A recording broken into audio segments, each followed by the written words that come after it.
Yan. Paano ako nag-hunt ng barya? Ito po, ganito ako maghanap ng barya. Nilalagay ko muna dyan. Yan, nilalagay ko muna dyan yung mga bayad ng pasahero. Yan, tapos pag napili ko na, saan ko na ilalagay dito sa money bag ko. Yan, ganyan lang po ako naghahanap ng barya. Dito ko muna nilalagay lahat ng bayad nila.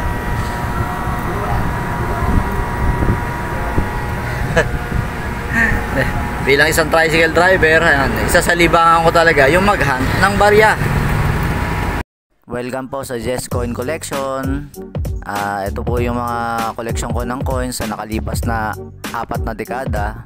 Kaya welcome po mga kasinob sa channel na ito. Ayun, matapos ko ngang piliin dito, yan, nakakuha ko ng medyo maayos sa age ngayon. 2012 ang mint date. At medyo makinis yung likod niya. At yung mga kasama, niligay ko na dyan. Ang petsa ngayon ay 22 araw ng Sabado, March 22 araw ng Sabado. Ayan, nakakuha tayo na maayos sa age na 2012. Ayan. Maganda pa yung kintab niya, oh. Maganda pa yung kintab niya.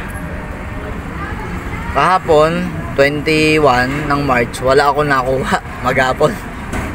Ito, bukod tangi ngayon, medyo may mais-ayos na 1 piso BSP 2012 ang midday. Nakakatuwa siya, oh. Mais-ayos siya, maganda. Tago na natin to sa bahay.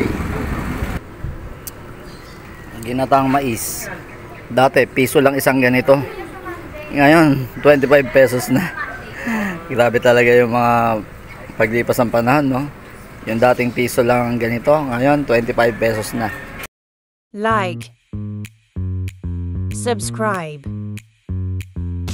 hit the bell